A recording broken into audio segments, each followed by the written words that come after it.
Esse vídeo provavelmente vai ser longo, então se eu posso te dar um conselho, esse conselho é que você fique confortável, porque, cara, eu consumi coisa esse mês.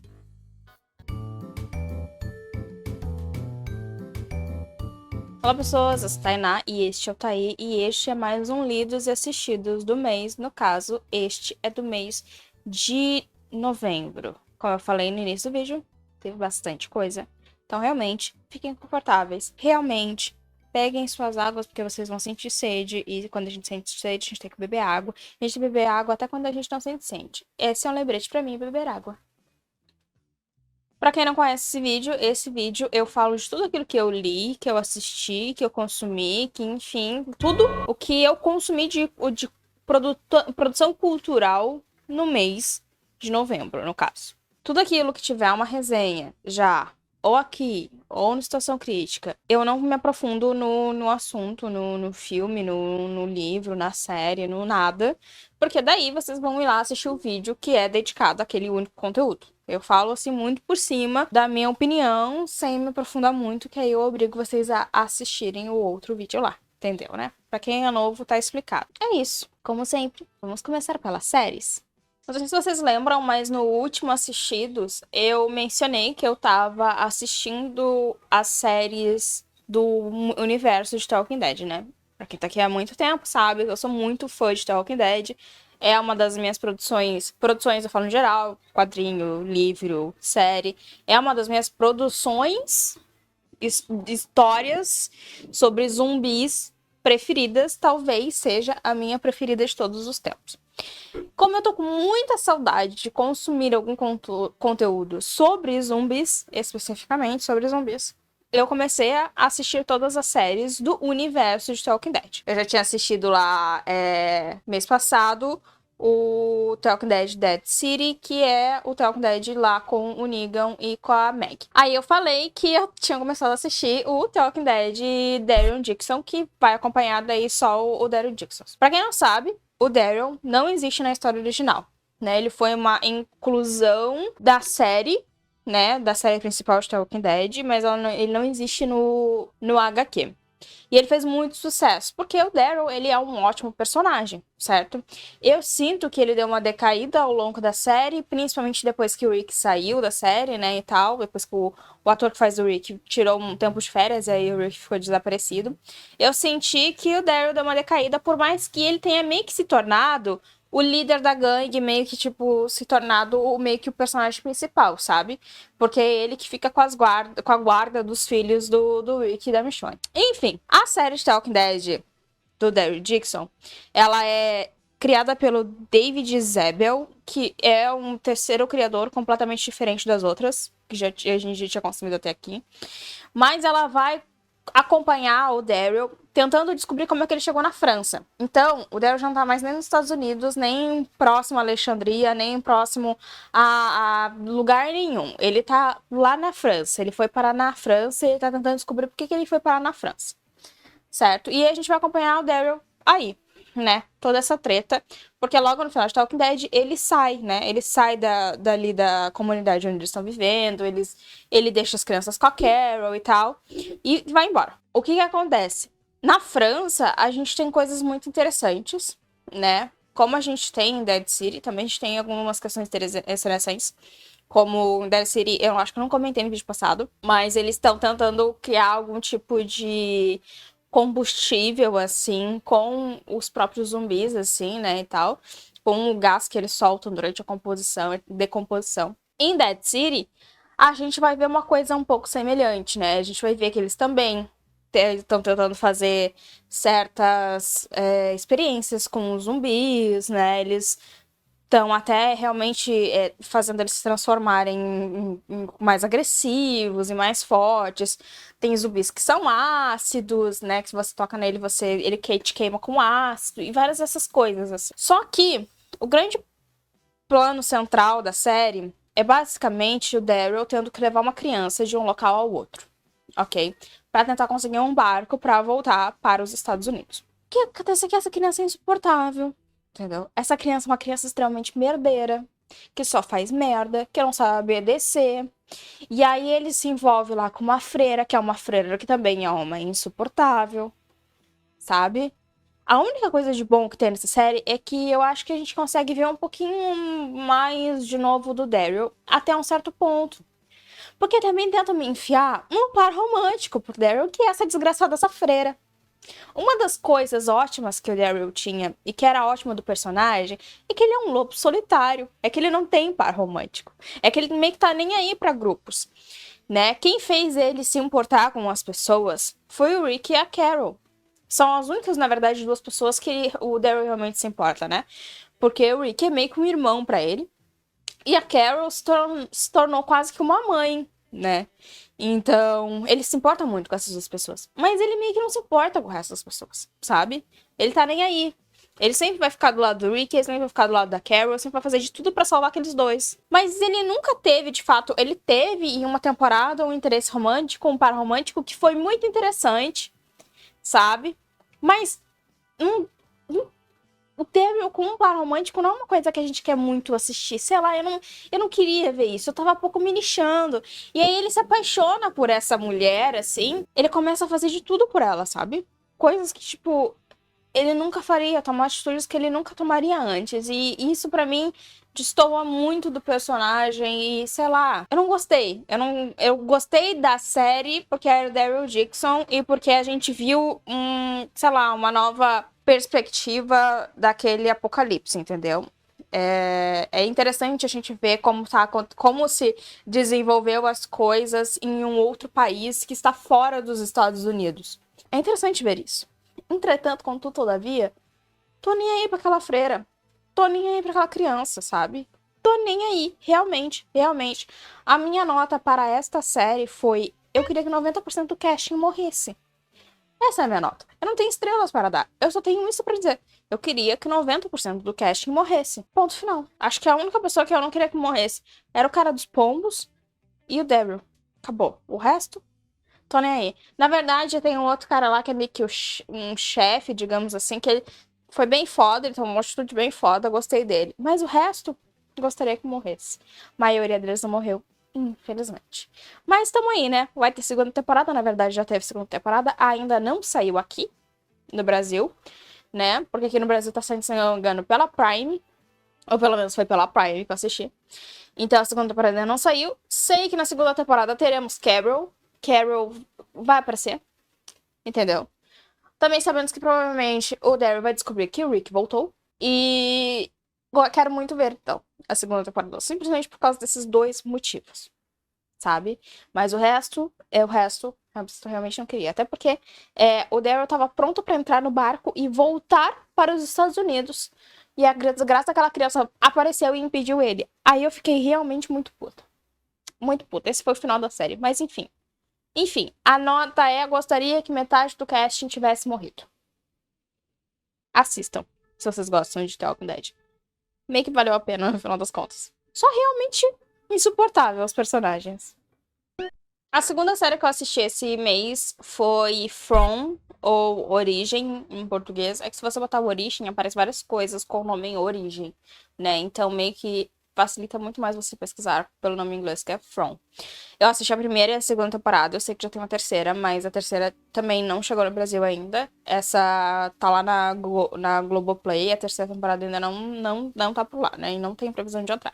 Mas eu assisti From, que foi uma indicação de algum dos inscritos. Eu não vou lembrar quem é, mas ele indicou, falou que eu iria gostar, provavelmente, já que eu gostei muito de A Noite Maldita, né? Do André Bianco. E aí eu fui assistir. É dirigido pelo Jack Bender. E vai contar a história de uma família que tá numa viagem familiar ali, né? Num trailer. E eles acabam se perdendo e parando numa cidade. E perguntando o caminho de volta, né? Pra rodovia principal. Nisso de ir pra rodovia principal, eles meio que acabam parando na cidade de novo, né? E acontece várias vezes até eles descobrirem que não tem como sair dali. Eles ficaram presos naquele local. E a gente vai conhecer a história dessa cidade, onde todos os habitantes são pessoas que ficaram presas naquele local da mesma forma que aquela família. É um local onde meio que tem monstros que saem à noite, então a noite é perigosa e tem toda uma misticidade dentro daquela série. Inicialmente eu senti que era uma parada meio Lost das ideias. Depois me pareceu muito mais uma parada Under the Dome. Não sei se vocês conhecem, é uma série onde uma cidade inteira fica presa dentro de um domo, assim, transparente, e ninguém pode sair. Então, From acabou me passando uma vibe meio que talvez uma mistura dos dois, mas muito mais pro lado de Under the Dome, porque também lá na série, né, tem muita misticidade, muitas coisas esquisitas que acontecem e que as pessoas não entendem muito bem, né? Muita coisa pra ser investigado. Eu nunca assisti Lost, na verdade, mas eu sei que Lost também tem essas coisas, só que pra mim parece uma vibe um pouco diferente, assim, sabe? Realmente consegui sentir uma semelhança muito grande com Under the Dome. Eu gosto muito de Under the Dome e acabei gostando muito de From também. O que acontece com From? É uma série que nunca te dá respostas. Todas as vezes que você acha que você vai ter uma resposta, ela vai lá e te dá mais uma pergunta. Então, é uma série que te responde perguntas com mais perguntas com mais perguntas, que vai te responder com mais perguntas, e você acaba ficando só com perguntas. Eu assisti a primeira temporada, eu gostei muito da primeira temporada, eu achei toda a questão da série muito interessante. Eu achei os monstros muito interessantes. Eu achei os personagens muito interessantes. Todos eles, assim. Eu acho que não tem um personagem que eu fale assim, nossa, que personagem insuportável. Tinha uma personagem que eu achava ela meio chata, mas ela acabou se transformando numa personagem muito interessante depois de um tempo, mesmo assim.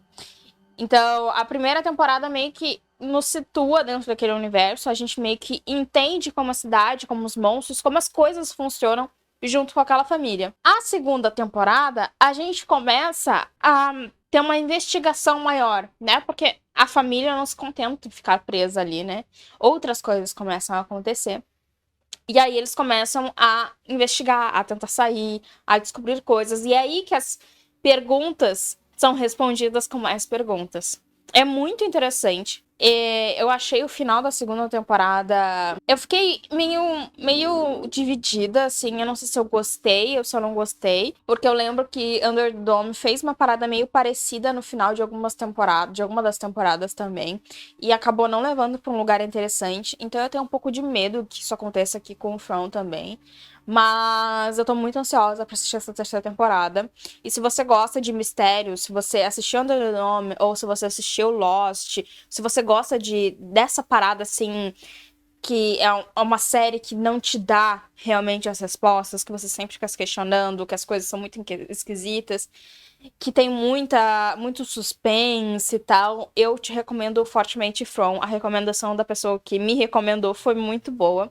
Eu dei 4,5 estrelas pra essa série, porque ela realmente é muito, muito boa. Só esse final da segunda temporada que eu fiquei um pouco dividida, mas a gente vai ter que esperar pra ver como é que isso vai se desenrolar na terceira temporada, né? Então, não posso dar muitas informações, nem realmente dar a minha opinião. Estou ansiosa para que saia na Globoplay a terceira temporada. E se não sair, eu vou ter que dar um jeito de assistir de uma outra maneira. Porque é difícil esperar. Eu sou ansiosa. Eu tenho um pouco de ansiedade. E eu não consigo lidar muito bem com isso às vezes. Ainda em The Walking Dead, The Walking Dead tem sua primeira spin-off derivada que se chama Fear the Walking Dead, que é uma série que acompanha uma família específica, né, que é a família da Clark. E eles começam ali em Los Angeles, né, a gente vê o início da temporada, eu acho que é a primeira série do universo de The Walking Dead que realmente nos mostra os primeiros dias e as primeiras semanas do início do apocalipse, né? Então, ela é muito interessante por causa disso. Eu comecei a assistir logo que ela foi lançada lá anos atrás. Essa série tem 8 temporadas, eu acho, se eu não me engano. 8 ou 9 temporadas. Então, eu comecei a assistir ela lá no início, realmente. Só que no meio do caminho eu fui perdendo o interesse.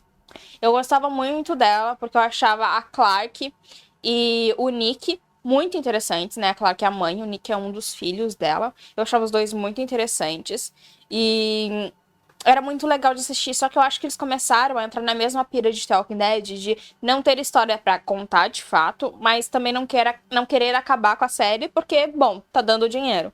E aí eu perdi o interesse, sabe? Só que nessa minha vontade de rever esse universo, né? Reviver esse universo, consumir mais conteúdos desse universo, eu decidi assistir as últimas temporadas que faltavam e finalizar, então, assim, o universo ali da Clarke e dos filhos dela, aquela família. A série teve uma introdução do casting original de The Walking Dead, que foi o Morgan. O Morgan é um personagem muito importante na história de The Walking Dead, assim, nos quadrinhos, e depois na série, porque ele é a primeira pessoa que o Rick encontra logo depois que ele acorda do coma dele, né? Então ele não sabe o que aconteceu e a primeira pessoa que ele encontra viva é o Morgan. O Morgan, ele entra em Fear the Walking Dead e ele meio que se torna o personagem principal. Então a gente tem ele ali como um secundário. Ele não aparece muito, ele aparece só em algumas temporadas, lá na primeira, e depois ele vai aparecer muito lá na frente, assim. Então a gente vê pouco dele, digamos assim. E em Fear the Walking Dead a gente teve a possibilidade de assistir mais. Só que o Morgan apareceu em Fear the Walking Dead num momento em que ele estava insuportável, que é o momento de não matar pessoas porque todas as vidas são importantes. E isso era muito chato. O que fez com que as temporadas de Fear the Walking Dead se tornassem muito chatas, porque o Morgan é um insuportável, infelizmente. Por mais que ele fosse um cara muito interessante, e ele é muito interessante porque ele tem um certo de estresse pós-traumático, assim, digamos, quando ele reencontra o Rick pela primeira vez, depois de anos tendo se passado desde que eles se viram, né, desde que eles se encontraram e se separaram, o Morgan meio que tá num estresse pós-traumático, né? Então ele tá meio que loucão da cabeça, assim, tá piradaço. E, portanto, que ele nem reconhece o Rick. E aí eles se separam, porque o Morgan tá muito louco. Então o Rick acha que seria meio que perigoso levar o Morgan para o grupo dele. E também ele não conseguiria fazer isso, porque o Morgan não quer sair de lá. O que acontece? Quando eles se reencontram de novo, lá depois, o Morgan encontrou um cara que ensinou pra ele que toda a vida importa e ensinou pra ele a não matar, né? Ele imobiliza o necessário, mas ele nunca mata. E isso tornou o Morgan um personagem muito insuportável. O que ele é um personagem muito insuportável em Fear the Walking Dead.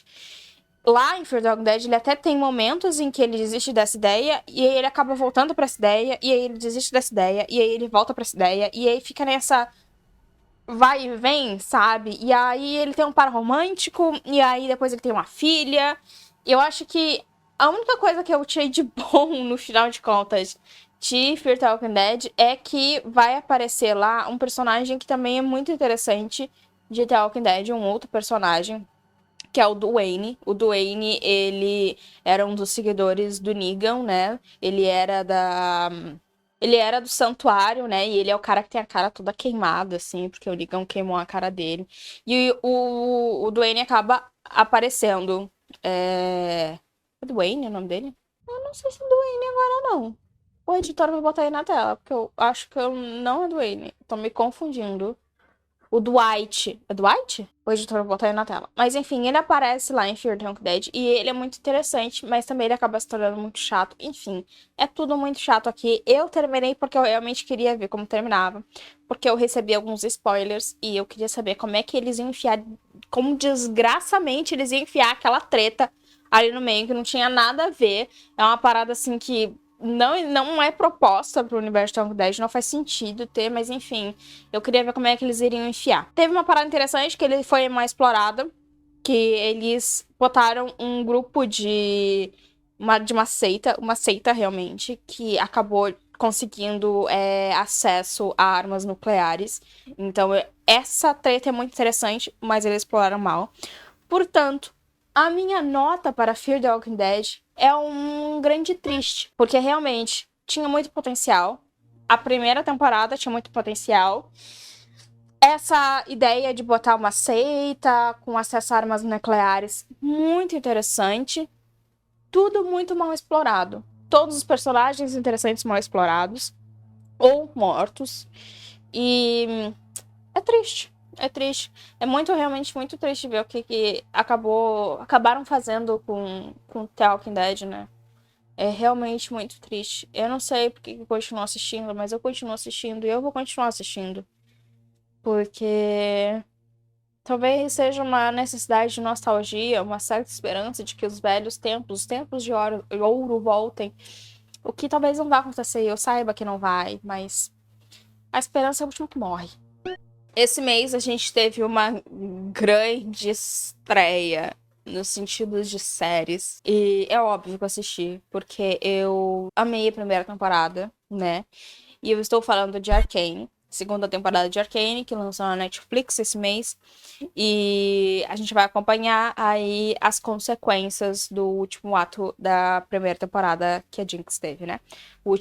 A última atitude que ela tomou, que foi uma atitude catastrófica. Eu não vou falar que atitude foi, porque talvez exista alguém aí que não assistiu a primeira temporada, então vou deixar aí no ar. Enfim, a gente acompanha as consequências daquele ato. Arcane, eu tenho dois motivos pra... Três motivos pra assistir Arcane. O primeiro é que a animação é lindíssima. Ela é lindíssima. Ela é extremamente bem feita. Ela, como meu namorado chama, né, é pornô de animador, isso aí, né? Arcane é pornô pra animador, basicamente. Então, é lindo. É realmente um tesão assistir. Outro motivo por ela também ser um tesão assistir. Eu gosto muito da Vi e muito da Jinx. Eu acho as duas personagens muito incríveis. A Jinx porque era louca. A Vi porque ela tem essa vibe lenhadora. Eu gosto dessa vibe. Mas é por isso que eu me interesso muito por Arcane. Né? Até porque eu não jogo LoL, não gosto de LoL. Acho LoL, assim, uma coisa... Vou me calar pra não ofender ninguém. Mas eu realmente não assisto Arcane por motivos de, enfim, ser fã. Entretanto, Arcane tem uma narrativa, tem uma história muito interessante, né? Tanto na primeira temporada quanto na segunda. Eu achei essa segunda temporada absurda. Eu achei que eles começaram o primeiro ato muito bem. Eles passaram pro segundo ato e, assim, extrapolaram todas as possibilidades de ficar ótimo e atingiram um outro nível da supremacia de uma narrativa muito bem feita, sabe? Foi realmente, assim, o segundo ato, ele foi estupefendo, fato, sei lá, ele foi incrível. Ele foi uma experiência adquirida, sabe? Foi maravilhoso mesmo. Só que tem um pequeno problema. Eu gostei do terceiro ato de Arcane. Entretanto, Arcane começou bem, subiu pra ótimo. E aí o terceiro ato, em vez dele se manter no mesmo nível de ótimo, ou subir um nível, né, no caso, acabou que desceu. Então o terceiro ato, ele não tá acima do segundo ou na mesma linha que o segundo. Ele tá na mesma linha que o primeiro ato.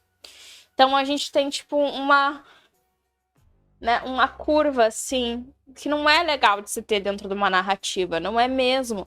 Porque você, pelo menos eu acabei, não, eu sei que não fui só eu acabei o terceiro ato, eu acabei Arcane, com uma sensação de que não chegou lá, sabe? Tipo assim, que foi meia bomba, sabe?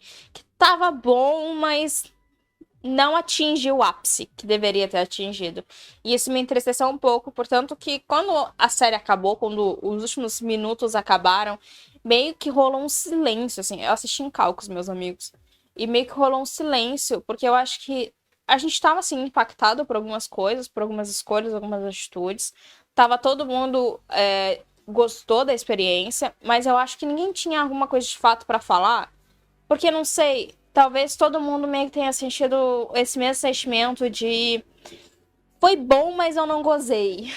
Digamos assim. Foi bom, mas ninguém chegou lá. Então, é triste. É um pouco triste, eu acho, assim. E principalmente porque esse final que deixa muito aberto uma exploração de Noxus, né? Da onde vem a Ambessa e a Mel. Eu tô nem aí, sabe? Eu acho que, tipo, eles queriam que a gente se importasse com a Bessa, com a Mel. Queria que a gente se interessasse por Noxus. Só que não foi. Não rolou. Não rolou interesse. E eu sei que também não foi um sentimento só meu. Eu sei que a Mel, pra muitas pessoas, foi muito foda-se. Toda vez que ela aparecia, o pensamento era foda-se. eu não quero assistir isso aqui, eu tô nem aí pra essa desgraçada. Ela pode sumir, nunca mais aparecer, que eu não vou dar falta nenhuma, eu não vou nem lembrar dela, assim, sabe? Eu queria ver muito mais do Echo, do Heimerdinger, do Jace. E aí eu ficava recebendo a Mel, sabe? A Mel. Aquele final dela com poderzinho foi tipo... Oi, gata. Não era você que eu queria que salvasse o dia. Você é muito meia bomba mesmo. A Ambessa teve um final bem broxante, digamos assim. Claro que toda aquela sequência ali do Echo, do Jace, do Victor, foi muito foda. Porra, a Ambessa e a Mel foi... Cara, foi difícil. Foi difícil de consumir, foi difícil de assistir, foi bem meia boba, bem broxante, não foi legal, não foi mesmo. Por isso eu dei 4,5 estrelas, porque realmente eu acho que foi um ótimo primeiro ato, foi um ótimo, na verdade foi um maravilhoso segundo ato, e a gente desceu para um bom terceiro ato. Não, sabe? Acho que toda narrativa, todo storytelling de uma história, ela tem que ser uma subida vertiginosa. Você não pode chegar assim e aí, pá, descer. Sei lá, você perde o engajamento do seu telespectador, do seu leitor, enfim, ele não foi legal. Não foi legal, mas eu tenho um conselho pra Riot, sabe? Eu nunca vou jogar LOL, mas se vocês lançarem um livro, vocês estão perdendo público. Tá? Vocês estão perdendo público. Porque vocês têm um público aí de uma caralhada de pessoas. Se vocês pegarem alguns dos locais, assim, e fazerem livros sobre, vocês vão ter leitor. Eu vou ser uma delas. Entendeu? Eu vou estar aqui. Eu vou ler esses livros. Eu vou indicar esses livros, muito provavelmente. Sabe? Contratem aí autores. Fechem uma parceria com o autor. E escrevam livros sobre LOL. Não sobre LOL, sobre coisas parecidas com Arcane, né? Porque a gente sabe que LOL é uma coisa, Arcane é outra completamente diferente. E as duas coisas não estão nem na mesma esfera. E é isso. Tá aí meu conselho, Riot. Tá aí. Eu assisti uma série documental de cheerleaders, que é essa que tem na Netflix, que é da Dallas Cowboy. As cheerleaders do Dallas Cowboys, namoradinhos dos Estados Unidos, né? American Sweethearts, elas são chamadas, na verdade. O que acontece? Todos os anos eles fazem uma seleção para selecionar quais vão ser as novas cheerleaders do Dallas Cowboy, né? E Dallas Cowboy é um time do NFL. Não sei nem o que é NFL. Mas enfim, é isso. Eles fazem uma seleção e tal. E aí, a série documental, a gente vai acompanhar essa seleção. A gente vai acompanhar a temporada de jogos até o final da temporada delas. E vai acompanhar como é que funciona toda essa máquina de cheerleaders do Dallas Cowboy. Minha honesta opinião, foi uma ótima maneira a gente ver como a mulher é pega daí da esfera social dela, do trabalho dela, da escolaridade dela, porque a maior parte das cheerleaders são ou estudantes, estão em alguma faculdade, né, assim, tipo, concluindo, ou estão já trabalhando na área e vão ser cheerleaders, mas não param de fazer o que elas fazem pra viver, né. É como pegar essas mulheres, sabe, primeiro que é uma seleção aonde não é selecionado de fato pela qualidade de trabalho. Então não importa ela ser uma boa dançarina se ela não é bonita.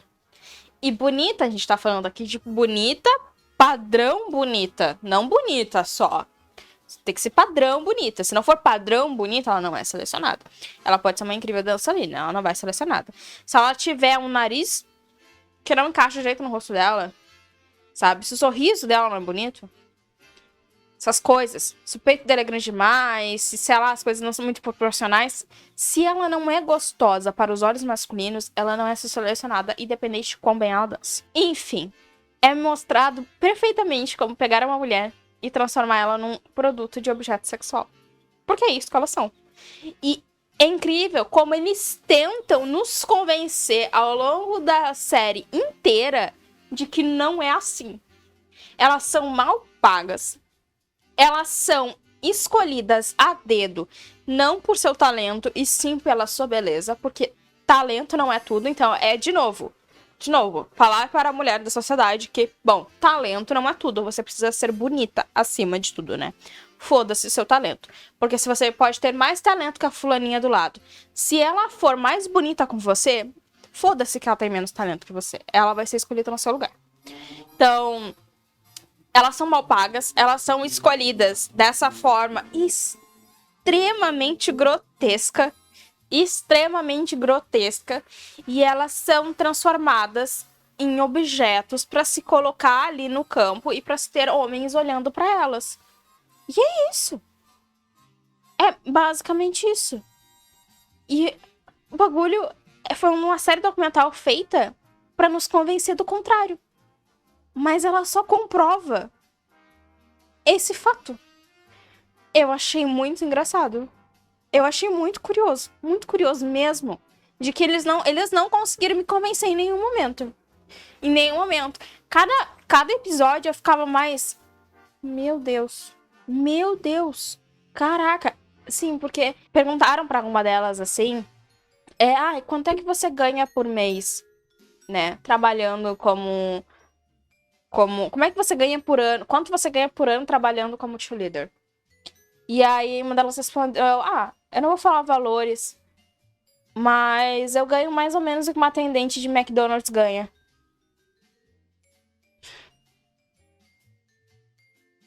Elas são cheerleaders de um time de futebol da NFL. Tão fodida quanto a gente. Garota. Achando que a tua vida tá difícil? Não é só tua, não. Eu achei, assim, realmente... Eu dei 3 estrelas. Porque eu achei muito interessante. Tipo, eu dei 3 estrelas porque o fato é triste, né? Se você for analisar a situação, é uma situação merda. Mas, assim, a produção do documentário, mano, relativamente bem feito. Achei interessante ver as aulas de dança, achei interessante ver as apresentações, foi bem gravado, os cortes foram bem feitos, a montagem muito boa. Mas, realmente, eles tentam o tempo todo te convencer de que é uma coisa super legal e de que eles não objetificam as mulheres e de que, enfim, eles são corretos, enfim, sabe, um discurso de nós somos legais. E o tempo todo eles te comprovam que eles não são. É muito curioso. Eu adorei. Eu dei 3 estrelas porque eu adorei. É triste, é uma situação merda. Mas eu adorei assistir. Eu dava risada, de verdade. O que é triste, porque eu realmente fico triste por elas. Se você é uma pessoa assim, muito... Meu Deus, não suporto ver mulheres passando por coisas horríveis, não assista. Não assista. Agora, se você gosta de ver coisas que vão te deixar realmente incrédulos, vai lá. É um bom estudo de caso. Se você, assim, estuda essa área, né? Tipo, eu tô estudando essa área no meu TCC, né? Essa construção audiovisual do feminino em tela. E foi muito interessante pra mim como estudo de caso. Muito interessante. Tive várias ideias, assim, surgindo na minha cabeça enquanto assistia. E é curtinha, é rapidinho de assistir. Eu assisti em 2 dias. Muito bom. 3 estrelas. A próxima e última série foi a primeira temporada de Grey's Anatomy. Sempre tive preconceito com Grey's Anatomy. Eu não vou explicar o que é Grey's Anatomy aqui. Acho que todo mundo sabe, certo? É aquela série lá de médico, onde morre mais médico do que paciente. E que tem 20 temporadas. Eles não souberam quando parar, realmente. Mas eu comecei a assistir Grey's Anatomy. Por quê? Porque eu gosto de coisas que são longas e demoram pra acabar. Ocupa meu tempo e eu posso botar pra passar enquanto eu tô fazendo outra coisa e eu não preciso, de fato, parar pra assistir. Sabe? E eu fico vendo os cortes dessa desgraça no TikTok e no Instagram e eu sinto interessada pra ver os episódios.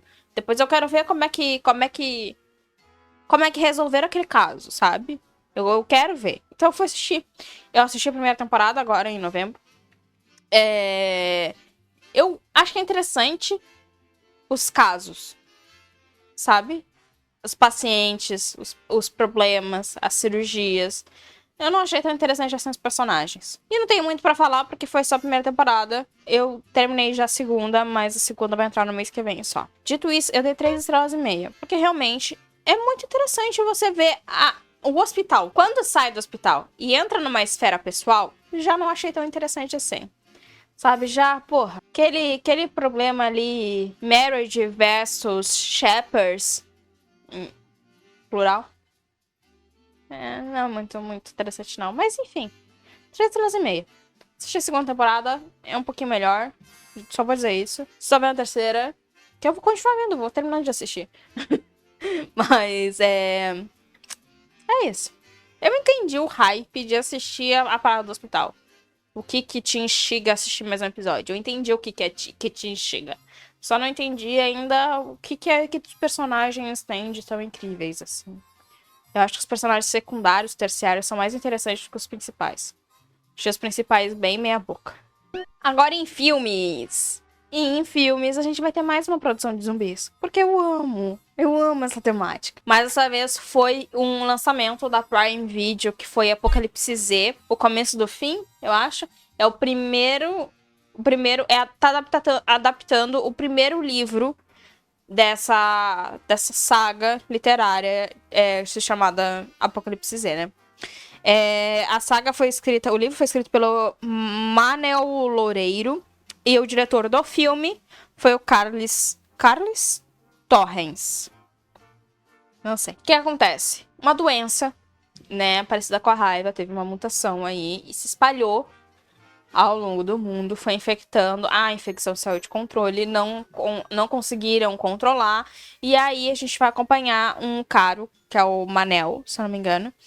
E ele tá ali tentando sobreviver, ele tá tentando, na verdade, chegar até a irmã dele, que tá numa ilha separada, porque ela é casada com um cara do exército, e eles foram pra lá logo no início da pandemia, né? E ele tem um gato. Isso é o ponto interessante do filme. O cara tem um gato. E realmente, a única coisa que eu tentaria salvar num apocalipse zumbi seriam meus gatos. E é exatamente o que o cara faz. O que é mais importante pra vida dele? Um gato. Então ele tá lá, todo o tempo com o gato dentro da mochila, com o gato dentro da caixa de transporte, preocupado com o gato, querendo saber onde o gato tá, sabe? Mantendo seguro, pra onde ele vai, ele leva o gato. É isso. É isso. Quando a irmã dele fala pra ele assim, vamos para ele, ele fala, pô, não dá, tem um gato. Vê se não é exatamente a atitude que eu tomaria. Eu fico pensando, se acontecesse essa apocalipse zumbi, o que eu faria com meus gatos? Ficaria abraçada com eles. Nunca que eu ia deixar eles sozinhos. Mas enfim, tem uma parada muito interessante nessa série, nesse filme, que o livro foi lançado em 2017, tá? E o filme foi lançado agora. O livro foi lançado antes da pandemia da Covid, né? Então, agora no filme, eles inseriram a pandemia no meio, né? Falaram, tipo assim, que tem várias conversas entre o Manel e a irmã dele, onde ele fala... vamos ficar presos em casa, igual ficamos presos na pandemia da Covid. Os jornais falando que, enfim, pode ser pior que a pandemia da Covid. Enfim, várias menções à pandemia, assim, da Covid, que eu acho muito interessante, porque trouxe para um momento presente e trouxe para uma realidade nossa, sabe? Onde a gente sabe como funciona uma pandemia. Então, imagina que a gente começa a ver na TV aí casos de pessoas que estão ficando enraivecidas e atacando outras pessoas. E vai rolar uma comparação à pandemia da Covid. É muito interessante essa inserção no filme. Eu gostei do filme. Eu dei 3,5 porque eu acho que ele tem uns problemas. Eu acho que ele se torna um pouco chato, ele é um pouco enrolativo, ele se estende demais em alguns momentos. Por conta disso, eu dei 3,5. Mas eu quero muito ver um segundo filme. Eu achei que foi muito bem feito, né? Ali, o filme e tal. E eu também fiquei interessada de ler esse livro, sinceramente. Fiquei bem interessada mesmo de ler esse livro, assim. Eu acho que são 3... São 2 ou 3, não sei. O final do filme é muito interessante também, né? O filme acaba no momento que você fica tipo assim, quero saber o que vai acontecer agora. O que será que tá acontecendo ali? E isso é muito interessante, realmente. Por isso eu dei 3,5. É uma boa indicação se você gosta desse gênero, desse universo de zumbis. Eu recomendo você assistir. Recomendo mesmo. Não se preocupa, tá? O gato não morre. Não tem morte de animais. Mas você fica preocupado com ele em alguns momentos. O próximo filme foi finalmente A Substância. Era o filme que eu queria ver há muito tempo, mas eu não tinha conseguido assistir ainda. A Substância é dirigido pela Caroline Farget, né? E conta a história da Elizabeth Sparkle, que ela é uma grande estrela de Hollywood, estrela assim, de ter estrela na Calça da Fama e etc e tal. Só que ela envelheceu. E como todas as mulheres de Hollywood, quando envelhecem, ela é colocada de lado, né? Pra ser substituída por uma garota mais nova, com umas coisas mais em cima, mais bonita, com a juventude ainda, né? E isso não cai muito bem pra Elizabeth. E ela decide tomar a substância, certo? E aí eu vou deixar você descobrir. Se você não assistiu ainda, eu vou deixar você descobrir. O que eu acredito que esse filme tá falando? Eu acredito que ele esteja fazendo uma crítica bem aberta e bem explícita a principalmente o Star System. O Star System é o sistema de criação de estrela, né? Quando eles pegam uma garota talentosa e bonita e fazem ela se tornar uma estrela. Como acontece lá com a Sydney Sweeney agora, né? Ela é uma Star System, foi se criada uma Star System ali. Acontece que ela se aproveitou dessa questão. Mas ao longo de toda a história do cinema e da produção audiovisual americana, o Star System foi usado para vender filmes. Então, ela é um objeto para ser observado, né? O filme tem uma protagonista feminina ali, porque eles querem colocar uma atriz específica, porque aquela atriz específica vai vender filmes, vai vender ingressos, vai levar gente pra sala de cinema. E é isso. A Elizabeth Sparkle, ela foi uma star. Teve uma grande ascensão. Ela subiu rápido, ela era bonita, ela era talentosa, ela estava em todos os lugares. E ela envelheceu. E como acontece com toda star americana, quando ela envelhece, ela decai. Coisas que a gente vê muitas atrizes falando, né? A que vai interpretar a Verity agora, eu esqueci o nome dela. Eu adoro ela, mas eu esqueci o nome dela. A Anne Hathaway, né? Ela deu entrevistas recentemente falando que ela não é chamada mais pra papéis, assim, pra interpretar par romântico, né? Nas coisas, porque ela já tá velha. E, cara, é a Anne Hathaway, entendeu? É a Anne Hathaway. E outras atrizes, assim, mais velhas já falaram que não são chamadas pra papéis pra interpretar protagonistas principais, ser par romântico e essas coisas, porque estão velhas. Então elas são chamadas para papéis, assim, de interpretar a bruxa, de interpretar a mãe, a avó e o caralho a quatro, porque elas estão velhas. É uma coisa que Hollywood faz, e faz bastante, na verdade. Eu acho que esse filme tá criticando isso, assim como também tá criticando essa busca desenfreada pela perfeição, pela juventude, pelas cirurgias plásticas e pelo conserto de defeitos e como isso pode te transformar em algo irreconhecível para si mesma, inclusive. Então, realmente. Esse filme tá criticando várias coisas, mas eu acho que ele principalmente critica o Star System. Ele é uma grande crítica a Hollywood, assim. Eu não sei se Hollywood se tocou muito. E se tocou, não sei se esse filme vai parar no Oscar. Acho que não, porque o Oscar geralmente não indica filmes gore.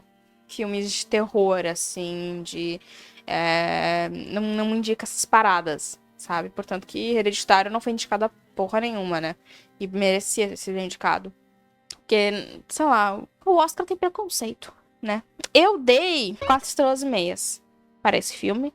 Eu achei que tem algumas coisinhas ali que, pô, não me agradaram muito. Achei que ele ficou um pouquinho capenga em algumas partes. Talvez ele foi um pouco longo demais, mais longo do que ele precisava. Achei que teve um exagero em algumas partes que foi completamente desnecessário. Assim como eu também achei que ele não é tão nojento quanto as pessoas venderam. Ele não é tudo isso na questão do body horror. É bem de boa de assistir, galera. Bem de boa. Não me impactou muito, não. Mas eu achei que algumas partes foram exageradas. Mais do que necessário. Mas não foi nojento assistir, sabe? Não me impactou. Realmente, acho que tem uma cena que me impactou, que é a da Elizabeth Sparkles cozinhando na cozinha. Achei um pouco nojento. Ali eu achei um pouco nojento, mas o resto, sangue, tripas, realmente não é o que eu esperava ser, de tanto que as pessoas falaram que, meu Deus, é um filme impactante, é difícil de se assistir. É bem fácil, na verdade, assistir. Bem fácil mesmo. Não senti tudo isso. Mesmo. Mas é um dos grandes filmes de 2024. Não vou dizer que ele é o melhor filme de terror de 2024, porque ele não é, na minha opinião. Mas a gente vai chegar lá nos melhores e piores do ano, no final, mais pro final de dezembro. A gente vai falar sobre isso. Mas ele não é o melhor filme de terror de 2024, na minha humilde opinião. O próximo saiu no início do ano, mas eu não tinha assistido até agora. Eu queria muito ter assistido no início do ano, mas eu não consegui. Que foi Meninas Malvadas, de agora, né? Teve uma reinterpretação da história original. Dessa vez a gente tá adaptando aqui o musical da Broadway e não readaptando o filme, entende? Eu vi umas pessoas falando assim, nossa, tentaram vender Meninas Malvadas como um filme que não era um musical, mas ele é um musical. Da onde? O filme foi vendido como um musical, ele chegou até mim como um musical. Toda a propaganda dele, toda a ação de marketing dele foi me dizendo que era um musical. Tinha um monte de música no trailer, as pessoas cantando. Porra, tem a René Rapp, sabe? O filme era completamente musical, tanto que ele tá adaptando a obra da Broadway, sabe? Entende? Da onde tiraram essa conversa? Ele sempre foi vendido como musical. Não sei em que mundo ilusório essa pessoa tava vivendo, mas ela tava vivendo num mundo ilusório. Enfim, eu vou pular pra nota. Eu dei 4. 4 estrelas. Adoro musicais. Sou completamente apaixonada pela René Rapp. Achei que a atriz que faz a Ruivinha, eu esqueci o nome da personagem. Achei que a atriz que faz ela... Bom... Meia boca, achei. Mas a gente tem a René Rapp. A gente tem a aparição da Lindsay Lohan, entendeu? A gente tem várias coisas assim interessantes. Músicas boas, músicas muito boas. Entendeu? Momentos musicais muito bons, também muito bem feitos. Falei que a gente tem a René Rapp. Se eu não falei, eu vou falar de novo. A gente tem a René Rapp. A gente tem aquela gostosa. Eu tenho crush nela, desculpa. Mas enfim, dei 4 estrelas. Porque a René Rapp merece 4 estrelas. Na verdade, ela merecia 5. Mas daí seria favoritismo, né? Tinha que tirar uma estrela pra dizer, pô, é por causa do filme. A René Rapp merece 5 estrelas. 10 até. 20. 100. Quantos quiserem dar. Ela merece 1 bilhão de estrelas. O universo inteiro. É isso. Vamos para filmes antigos. Eu assisti A Filha do Presidente, de 2004. 2004, A Filha do Presidente? Não sei. Eu assisti A Filha do Presidente de 2004, dirigido pelo Forrest Whitaker. Que é uma menina que é filha do presidente, que vai pra universidade, e aí ela tem que lidar com isso, porque ela é filha do presidente, ela não tem privacidade, ela não é uma garota normal, ela quer ser uma garota normal. Enfim, e tem aquela cena clássica do cara botando ela no carro e ela descobrindo que ele, na verdade, era um segurança infiltrado na vida dela. Esse filme é muito bom. Mas eu tinha assistido ele quando eu era criança com a minha irmã, né? Eu tinha uma irmã que era 12 anos mais velha que eu, né? Então, esses filmes adolescentes dos anos 80, 90, eu assisti com ela. 2000, eu assisti com ela. Alguns faz muito tempo, porque muitos anos que eu não assisto. Então, às vezes eu reassisto eles. A Filha do Presidente, ele é bem meia boca. Eu dei 3 estrelas e meia. Mas aquela cena realmente é impactante. Mas bem meia boca. Achei a narrativa bem mais ou menos. Não é um grande filme, não é uma história, meu Deus. Não é um diálogo, uau. Sabe? É bem, ok. É interessante, mas não é grandes coisas. É um produto de sua época, né? É um daqueles filmes que não envelhece bem. Infelizmente é isso. 3 estrelas e meia. Agora o próximo eu queria ter gostado mais. Eu queria ter gostado mais porque me prometeu, eu achei que eu ia gostar mais e não gostei tanto assim, que foi O Amor Mandou Mensagem, dirigido pelo Tim Strauss e o Priyanka Chopra. O que acontece? Uma jovem, né, uma mulher, ela tem um namorado e ela acaba perdendo esse namorado morre. E aí, um ano depois, ela decide começar a mandar mensagens pro número dele, né? Como se ela estivesse desabafando, contando do seu dia, assim, sabe?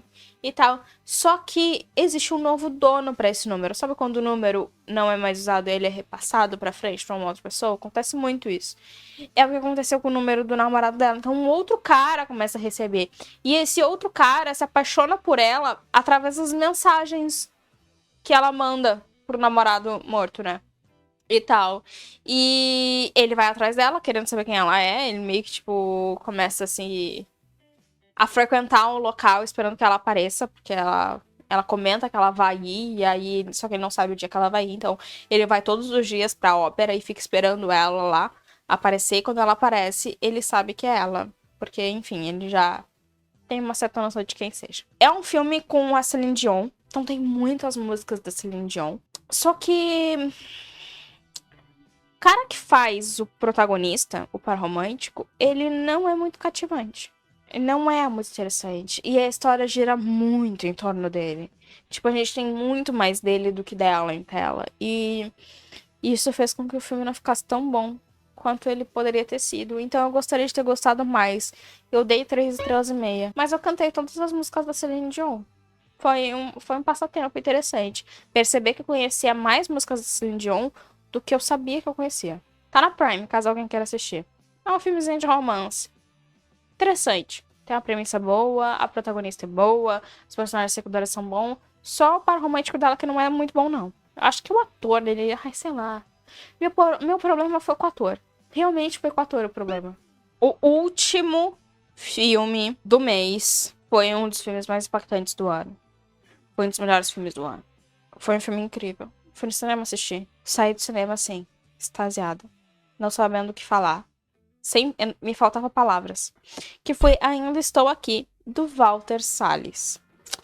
Ainda Estou Aqui é um filme brasileiro dirigido por Walter Salles, que é um grande diretor brasileiro. Protagonizado por Fernanda Montenegro e Fernanda Torres. Só que ao contrário, né? Fernanda Torres primeiro, depois Fernanda Montenegro. Mãe e filha. Filha e mãe. O filme se passa na década de 70, no Brasil, da ditadura militar. E vai contar a história da família Paiva. Tem que ler o nome da família, né? Da família Paiva. Que tem o seu pai. É uma história real. Tem o seu pai, o Rubens. Ele é levado pelo exército e ele desaparece. Assim como aconteceu com várias outras pessoas durante a ditadura militar. Não é um filme sobre a ditadura militar. Ele é um filme sobre a família Paiva. Principalmente, ele é um filme sobre a Eunice, que é a esposa, né? A mulher, a mãe dessa família. E o quanto o que ela fez pra tentar descobrir o que aconteceu com o marido. O quanto ela fez por aquela família e como ela não se deixou decair e fraquejar em nenhum momento pelos filhos. O Rubens foi, sim, um dos desaparecidos, um dos queimados, digamos assim, pela ditadura de 60, né, pelo golpe de 64. Ele era ele costumava ser um deputado, mas quando aconteceu o golpe, ele foi destituído do cargo e ele nunca mais se envolveu com política, digamos assim. Só que qualquer motivo é um motivo, né? Durante a ditadura militar era basicamente isso. Qualquer motivo era um ótimo motivo para fazer alguém desaparecer da face da terra. O que fez com que ele desaparecesse. E ela foi descobrir o que tinha acontecido com ele 25 anos depois. E é muito interessante, porque realmente não é um filme sobre a ditadura. É uma das milhares de histórias de milhares de famílias que perderam alguém durante a ditadura. É uma história sobre família, sabe? É mostrar como uma pessoa boa, que não fazia nada de errado, que tinha um bom emprego, que tinha uma boa casa, que tinha uma família, que era um pai amável, que era um marido bom, que, enfim, tinha tudo isso como uma pessoa que tá ali vivendo sua vida dentro da sua casa. Tem a sua casa invadida pelo exército. É levado de lá de dentro, sabe? A sua família fica em vigilância. E nunca mais é visto, sabe? Como a família dessa pessoa também é levada de dentro da sua própria casa, sem ter feito nada. E é colocada no interrogatório, sabe? E é abusada psicologicamente. A Eunice nem sofreu tanta coisa assim, mas mesmo assim, a gente vê ela dentro da cela, a gente ouve o que ela tá ouvindo, e é angustiante. É uma das piores cenas, assim, de se acompanhar do filme. É angustiante. E o Walter Salles, ele coloca pequenas coisas aparecendo ao longo do filme que parecem pequenas coisas, que parecem coisas simplesmente, assim. Um helicóptero passando, né, o som de um helicóptero o tempo todo, que você só vai juntar as peças no final do filme. E isso é muito interessante. Eu achei que o filme, ele tem um momento em que ele fica um pouco monótono demais. É um filme monótono, né? Ele não é um filme com grandes acontecimentos. Mas tem um momento que eu senti que aquele momento não era necessário. Bem assim na meiuca do filme, sabe? Bem ali, eu achei que descompensou um pouco. E isso fez o filme ficar um pouquinho arrastado. Mas é, assim, pouca coisa. Eu diria, na verdade, que esse é um filme que sofre do mal de ele não precisava ter tanto tempo quanto ele tem. Acho que 10 minutos a menos, ótimo. Por isso eu dei 4 estrelas e meia. E outra coisa, eu acho também que é contraditório, mas eu acho que eu queria ter visto um pouco mais da luta de Eunice pelo marido. Eu acho que a gente viu pouco. A gente vê ali o início da luta, pula pra 25 anos depois e a gente vê o final. Eu acho que é isso. Fica complicado. Eu também gostaria de ter visto um pouco mais de uma das filhas dela que acaba tendo um problema com ela, sabe? E a gente também não vê a conclusão desse desfecho. Também gostaria de ter visto um pouquinho mais. Então é contraditório. Ao mesmo tempo que eu acho que o filme deveria ter 10 minutos a menos, eu acho que ele deveria ter 10 minutos a mais, talvez. Contraditório. Eu peguei esses 10 minutos que ele tem e aproveitar um pouquinho melhor. Sei lá. Só coisas. Eu dei 4 estrelas e meia porque eu acho um filme muito bom. Não vai ser indicado. Infelizmente, a Fernanda Torres não vai ser indicada a melhor atriz. Duvido muito que ela seja. E se ela for, vai ser por um saudosismo. Não porque eu acho que ela não mereça ser indicada, porque ela não fez um bom trabalho, mas simplesmente porque a gente sabe como a academia funciona. E eu duvido muito que a academia indicaria Fernanda Torres para uma posição de melhor atriz.